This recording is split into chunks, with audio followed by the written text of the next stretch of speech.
नमस्कार साथियों, India grounded report से मैं आरती श्रीवास्तव आप सभी का स्वागत करती हूँ। साथियों, आज एक बार फिर से हम लेकर हाजिर हैं आज का प्रेरक प्रसंग, दिन की सकारात्मक शुरुआत।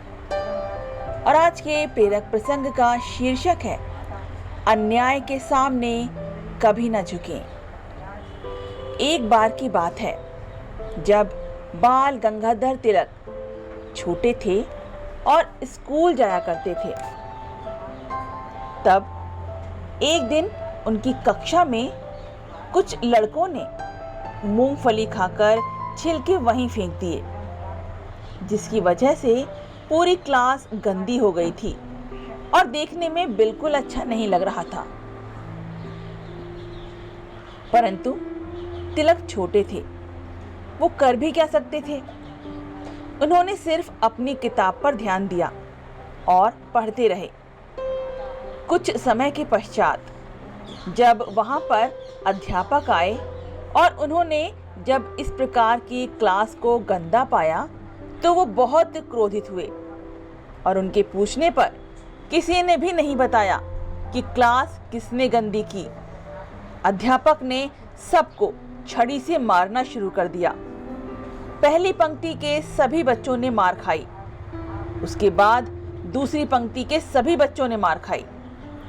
जब तिलक की बारी आई तो उन्होंने अपना हाथ मार खाने के लिए आगे नहीं बढ़ाया।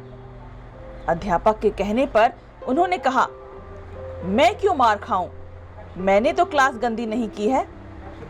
अब ये सुनकर अध्यापक और भी ज्यादा क्रोधित हो गए। उनका इस तरह से बर्ताव देखकर उन्होंने उसकी शिकायत प्रधानाचार्य से कर दी। यानी बाल गंगाधर जी की शिकायत प्रधानाचार्य से कर दी गई।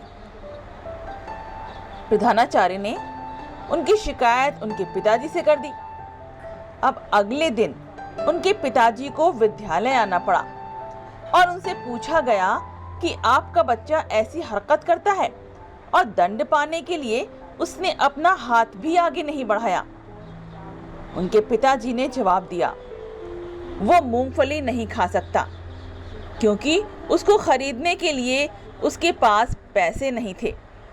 तिलक जी अन्याय के सामने झुके नहीं। उनका कहना है, यदि आप अन्याय नहीं करते तब उसके सामने कभी भी झुकना मत।